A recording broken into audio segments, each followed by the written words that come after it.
इंद्र एकादशी अश्विन मास में यानी आसुस के महीने में जो कृष्ण पक्ष में 11 आती है उसको इंद्रा एकादशी के नाम से जाना जाता है। कथा को ध्यान से सुने और आशीर्वाद प्राप्त करें। अश्विन कृष्ण पक्ष की एकादशी इंद्रा एकादशी कहलाती है। इस दिन शालिग्राम की पूजा कर व्रत करना चाहिए। पवित्र होकर शालिग्राम को पंचामृत से स्नान कराकर वस्त्र पहनाए, भोग लगाए तथा पूजा आरती करें। पंचावितरण पर शालिग्राम पर तुलसी अवश्य चढ़ानी चाहिए।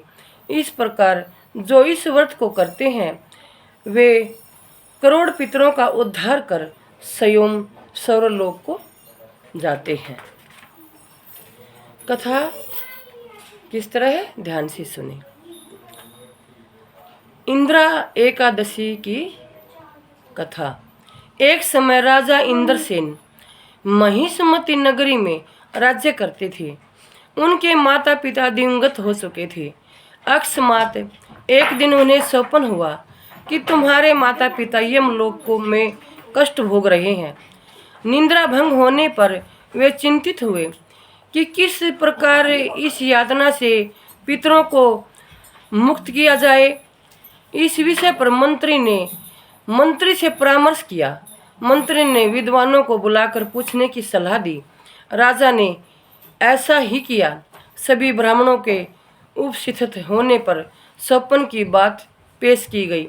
ब्राह्मणों ने कहा, राजन, यदि आप कुटुंब इंद्रा एकादशी व्रत करें तो आपके पितर की मुक्ति हो जाएगी।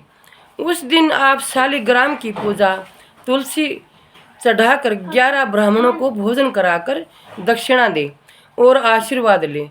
इससे आपके माता पिता स्वयं ही स्वर्ग में चले जाएंगे। आप रात्रि को मूर्ति के पास ही शयन करना। राजा ने ऐसा ही किया।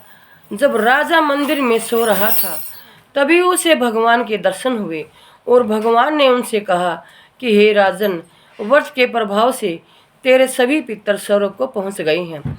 राजा इंद्रसेन भी इस व्रत के प्रभाव से सुख भोग कर अंत में स्वर्ग को चला गया। इंद्रा एकादशी माता की सदा ही जय।